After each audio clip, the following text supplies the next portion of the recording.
and welcome back to another episode of Women Taught Tech, a safe space for women from all areas of tech to chat about their experiences, achievements, and challenges they have faced working in the industry. Today, I'm joined by Jessie, Chief People and Culture Officer at Doodle. With more than 13 years of experience in HR, Jessie has worked in both large corporate and smaller startup companies across many different industries. As part of the executive team at Doodle, Jessie is mainly responsible for the strategy and overall direction of the company, focusing mainly on driving change, growth, and promoting inclusivity.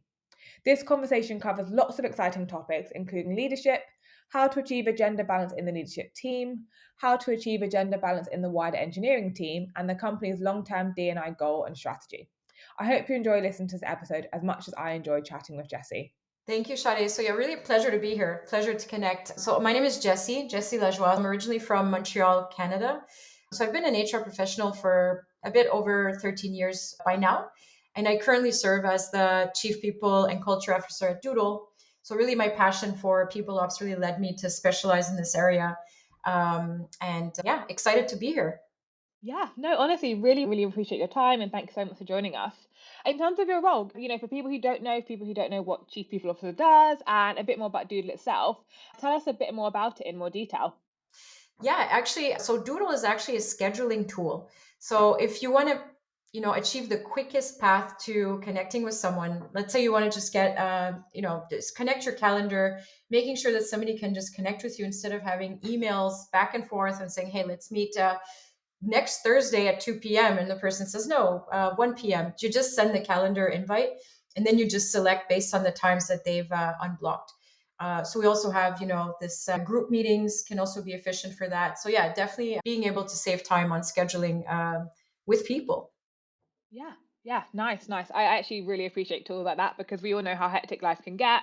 Oh, yeah. Meetings, especially with, working remotely now, I think tools like that just really make our lives so much easier. Oh, yes. Yeah. Oh, and of course, the reason why I reached out to you and the reason why I'm actually creating this podcast is just to kind of connect with, females in the space, women in the space, because of course I'm conscious that, a woman in tech isn't just an engineer or a product person or, a CTO, right? It's people like us who are looking for engineers or working alongside women in tech. So, of course, really, really keen to kind of dive a bit deeper into the topics that, people will love to hear about, hiring, inclusivity, all of those sorts of topics. So, I think gender balance really is a topic that I think not just recruiters like me are struggling with in terms of helping companies, but I know that a lot of companies are also struggling with it in terms of actually how do we create that gender balance. When we spoke previously, you mentioned about the gender split at Doodle. Tell us a bit more about that in terms of, how did you go about it? How did you actually get to where you are now? And yeah, give us a bit more info. Absolutely, and it's a topic also very close to my heart. So I'm glad that we connected and that you did reach out because I think gender balance is important because it promotes fairness and equality in the workplace, and it also creates a level of playing field for everyone. And not only that, it also can lead to better job satisfaction, motivation, productivity, even, which in the end can improve organizational performance. So I think that overall gender balance really is important to creating a more inclusive and equitable workplace that can in the end just really benefit from both the employees and organizations. But how we got here, it's been a topic that we've had for us. And for example, in the leadership team, that's a topic that we thought, hey, how can we improve the gender balance in the leadership team? So why it was important is because it brings diverse perspectives and experiences to the table. So we thought, hey, how about we try achieving a 50-50 gender split in our leadership team at Doodle? So what we did was deliberate. So it was a deliberate effort that started really with a hiring strategy. And we really aim to have a diverse pool of candidates as a start, and then actively sought out qualified women in leadership positions. Also, we made sure that we had diverse interview panels as well. Yeah, So we key. started with that. And I think that we've maintained it by continuing this approach within our hiring processes, also promoting internal talent, which I think is really important. Promoting, and I think at Doodle, we've also done a phenomenal job at doing this. Um, Making sure that women can end up in lead positions, and that doesn't stop. That's definitely ongoing. But a few points, if I may just add, just to kind of bring you a little bit behind the scenes, like started with the recruitment strategy. So we did partner last year with a recruitment agency that also was committed to promoting gender diversity. So that really was helpful. So I think it's really good that you can partner with people to be able to achieve more in general. And another part that was really important was, making sure we have unbiased recruitment. Because in a recruitment process, it's easy to for somebody to have bias. So we really wanted to make sure that we had somebody that was well trained on this. But it also starts with the job descriptions. You need to be able to Mm. appeal to various pool of candidates, but also I think it's important to have a gender neutral language. And that actually we did test it quite a few times, and that we did see improvements there. Um, but it doesn't stop there, because also we also have very, very regular engagement surveys. So just understanding the feedback from all employees, but then also trying to understand the experiences that people have in the organization. And I think what is really helpful is being able to break down all the data by gender, so we can always identify gaps or areas where we might have challenges that we want to try and better all the time. So always taking targeted action to address issues or how we can improve. So it's always kind of ongoing learning for us, and how we can improve, how we can do better. And through these surveys, what we also understood was that flexibility really mattered. I mean, this was for the whole workforce, but in general, Yeah. we did see that women do face more unique challenges when it comes to taking time off. Particularly if they are caregivers. So we realized that by offering more flexible work arrangements, like being remote friendly, having more flexible schedules, even having more flexible perks when it comes to wellness programs and stuff. So really, owning your time, and own your time is kind of our Doodle slogan: own your time. And so we wanted to kind of have it intertwine with that as well. So flexibility and wellness were really important to us. And last but not least, also salary was also really important. Proud to Interesting. say that we have 0% pay gap between genders at Doodle, but I think that's really important also to attract the right candidates too, and really be an inclusive employer overall. So I think these are really important aspects that we look at as well, especially when starting with hiring. Yeah, yeah, that's so interesting because I think the kind of gender pay gap is a topic which I'm honestly really really looking forward to kind of diving a bit deeper into. So I'm really kind of interested to kind of see that that's also another factor that does affect and how you actually got to where you are, because I think hiring is one thing, but also attracting the talent and the female talent is another thing. They go hand in hand, right? You can't have a good hiring process but then not actually attract that talent. But equally, right, if you attract that talent and your hiring process isn't inclusive, then it's a catch-22. Exactly. Yes. Yeah, interesting. And I guess what would you say have been the benefits of actually having this gender balance in your leadership team, for the team at Doodle and also for the kind of company as a whole? Yeah, so I think it's all about first of all, leading by example. So I think it's important because of all the diverse perspectives that it brings to the table, which in the end can lead to better decision making, but also really importantly creating a safe space. So I've heard so many times at Doodle, even through surveys, it's great to see that we have females in leadership roles, and that is empowering for them. So I think being able to just be inclusive and have a work environment that really values that, it just goes such a long way. And I really have seen so many studies, read about it even through experience, that having gender diversity, or in general just diversity as at the forefront, is just associated also to better performance for the organizations. But I think it's really important that people see it as soon as they know, hey, I'm sorry, not hiring, looking for a role. And this place seems to be really an equal opportunity employer. So I think that's also really, really important. So people see, and they always look up to say, hey, okay, here we're doing it right. So I think that's just really, really important that we make sure that we meet those standards. Yeah, yeah, no, really interesting. And then I guess moving, I guess filtering down to the engineering team, which is of course, I guess, the topic of the podcast in terms of women in tech. How do you think having that kind of leadership team that's very diverse and very kind of gender inclusive has actually helped with the engineering team. And how is the leadership team actually supporting with this? What would you say is the hiring strategy for the engineering team, and how the leadership team actually helping with this? Yeah, and it's a great question because I'm sure we all know, like in engineering, definitely difficult to achieve, because uh, there's a long-standing stereotype that engineering is male dominated. So I think that sometimes can discourage women from pursuing careers in tech potentially, and that's often due to societal expectations as well as potentially even lack of female role models. And I think role models is a really good word here because I think once you have women in leadership, they become female role models, and therefore people will say, "Hey, I'm attracted. I want to work in an environment like this. I feel heard. I feel." Maybe the way of leading is different, so I think that's really important as a first step. But I think that you have to always start with making sure there's no unconscious bias in the recruitment and hiring. Maybe it starts with, as I was saying, the gendered language job descriptions, and making sure that people are not hiring just based on preference for candidates that fit their similar backgrounds. So making sure that that does not happen is really important.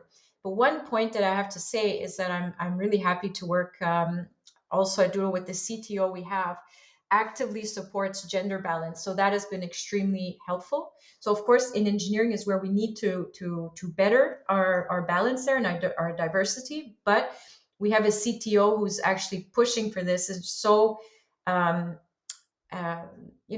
aligned with us in a sense that, saying, "I want to prioritize this. I want to make sure we have a wider talent pool, and let's make sure that we can achieve this target that we have." So I think by making sure we have also a work environment that people see, hey, this is a really inclusive and safe space where people can also feel like, hey, my feedback is heard. My voice is heard. I'm seen, and I feel equal. I think that's really important. But then another challenge is always the retention part. So I of was course, going to ask about this. there you go. So retention, it's tough. So I think especially in engineering, there's so many roles out there, and so much competition. So for us, retention is a priority, of course. Um, but that's why we offer then the flexible work arrangements. Like I was saying, the flexible, being able to work remotely, flexible schedules if agreed by the manager. So we're very flexible in that sense. So if we build a strong focus on that, then we can build on to supporting more inclusive culture that encourages also, women to stay longer term. So I think it's all kind of it intertwines with each other. But it's first and foremost really good to have, especially leadership on board, but especially having a CTO who really actively supports us in this. Yeah, yeah. I think retention, I think for me, is such a topic to kind of like dive a bit deeper into, because I think companies, it's fine, going out there and making the hiring process inclusive, and having a really cool, way of actually going about it, finding the talent. But if you can't keep them there, then it feels like somewhat the work has been wasted, especially when you might change the hiring process, you'll have the job descriptions with the language to make it a lot more inclusive.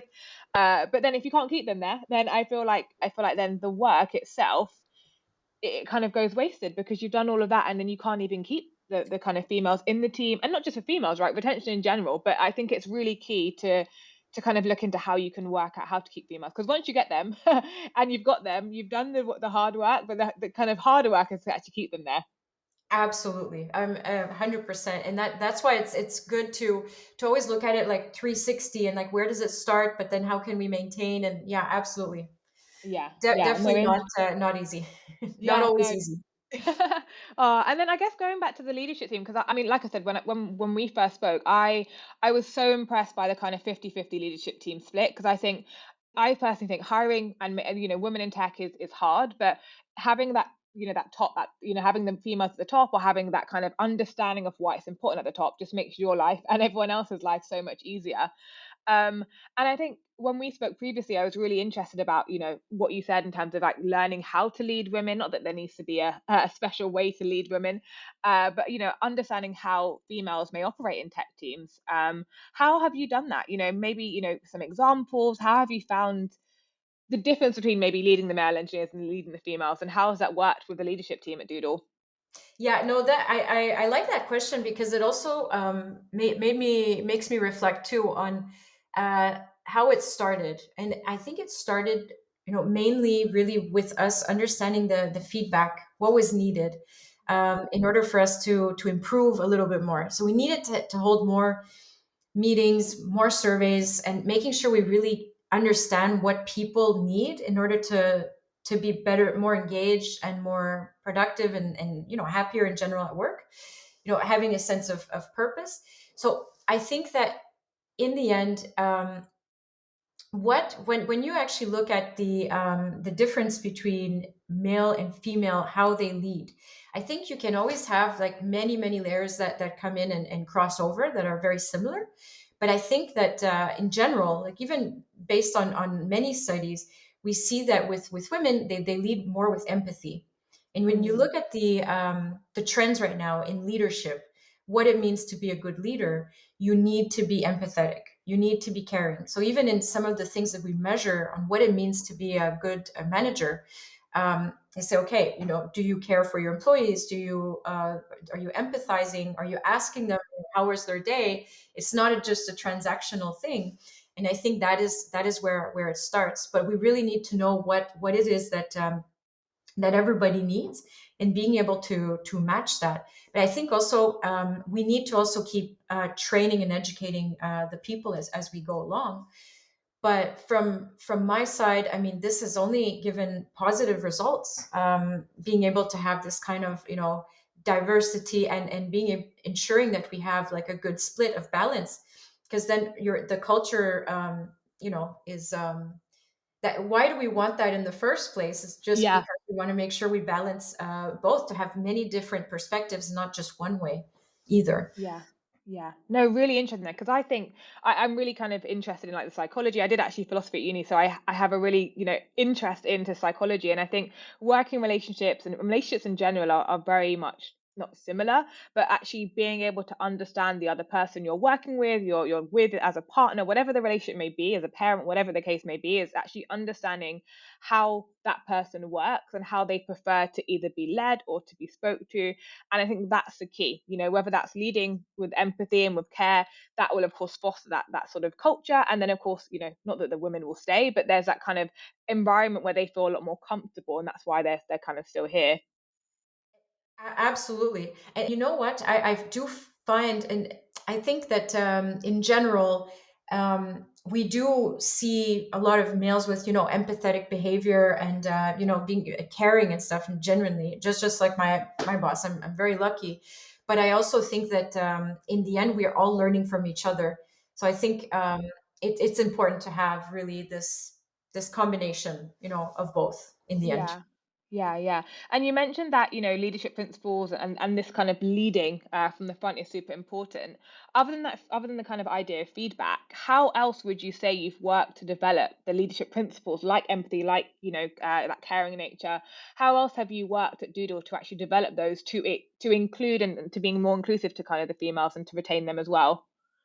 Absolutely, and this is another one that I even to this day look back. We're actually now still in the middle of a leadership program, but how it started was um, with COVID. It was not last year, the year before it started. We had a workshop, and we said, "Hey, we need to first define how we lead at Doodle. So let's bring in all the views together." So we actually gathered everyone, from the leadership teams, from people managers and above, and said, "Okay, let's develop our leadership principles. Why they matter to you."